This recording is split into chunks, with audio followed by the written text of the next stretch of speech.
L'histoire continue dans la presse. Bonjour Patrice, les vacances aussi d'ailleurs. Bonjour Laurent, bonjour à tous. Oui, il paraît que les vacances n'en finissent plus. 8 millions de Français auraient choisi de partir durant les 2 dernières semaines du mois d'août, histoire de prolonger le plaisir estival jusqu'au bout. Voilà ce sur quoi titre Le Parisien aujourd'hui, ce à quoi l'humanité répond que pour que des vacances s'éternisent, il faut déjà qu'elles puissent commencer. Or, se désole le journal communiste, eh bien, de plus en plus de classes populaires renoncent à partir en raison du coût exponentiel des prestations touristiques. 65% des Français, donc les 2 tiers, ont dû renoncer au cours de ces 5 dernières années.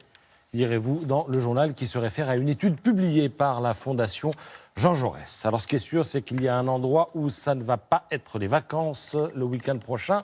Cet endroit, c'est Biarritz. La une de Libération dit l'essentiel de l'ambiance qui présidera aux festivités du G7 sera où annuel. Il n'est pas à la pêche au moule, lui.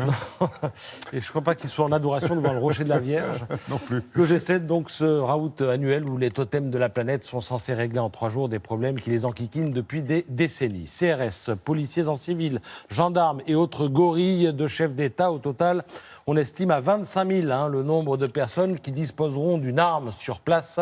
S'amuse le canard enchaîné. Et on va parler de quoi ?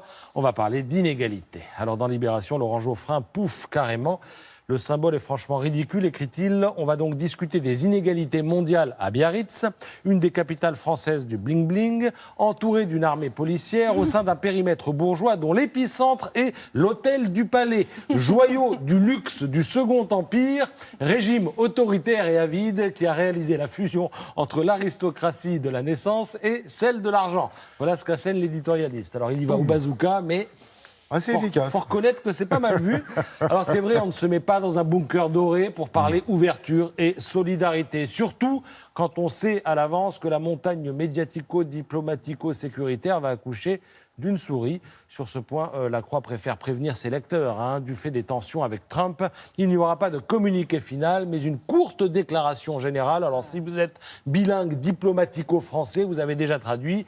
Les patrons des 7 grandes démocraties libérales ne sont d'accord sur rien ou sur pas grand-chose. Ce constat conduit Jean-Marc Chevauché à tenir des propos sévères sur le G7. Ce cirque inventé par Giscard était déjà dépassé dans les années 70, mais là, il devient franchement grotesque, écrit l'éditorialiste du Courrier Picard. Et sur le même thème et sur le même ton, Maurice Bontinck enchaîne dans la Charente libre. On en est là, écrit-il, la plus grande réussite du G7 à venir ce week-end à Biarritz et qu'il ne s'y passe rien. Et l'on ne parle pas uniquement des risques de violence dans la station bunkérisée qui comptera à partir de vendredi un membre des forces de l'ordre pour 2 habitants. Un bilan neutre serait déjà une grande victoire parce que chacun des protagonistes sera en France mais aura laissé sa tête chez lui. Il est vrai que Johnson ne pense qu'au Brexit, que Merkel est à la rue, que l'Italie est en crise, que Trump a la Chine en tête, que Macron est obsédé par ses réformes. Dès lors, ce G7 promet plus de jeux que d'enjeux et témoigne d'un affaiblissement qui est grave. Juge Jean-Christophe Ploquin dans La Croix. C'est grave, oui, car les démocraties sont sur la défensive, écrit l'éditorialiste. Leur modèle de gouvernement est ouvertement combattu par de grandes puissances qui privilégient l'autoritarisme. On pense à la Russie, à la Chine. Et il est sapé de l'intérieur par des forces populistes et souverainistes, sans parler de l'altermondialisme qui s'offre dès aujourd'hui un contre-sommet à Hendaye. On aura sans doute l'occasion d'en reparler. Oui, mais c'est un peu la presse qui se tire une balle dans le pied quand elle dit que on n'attendait pas grand-chose de ce G7 parce que ça veut dire n'achetez pas le journal lundi en fait. Oui. Rien à voir, circuler. Il y a un petit peu de ça. Merci Patrice.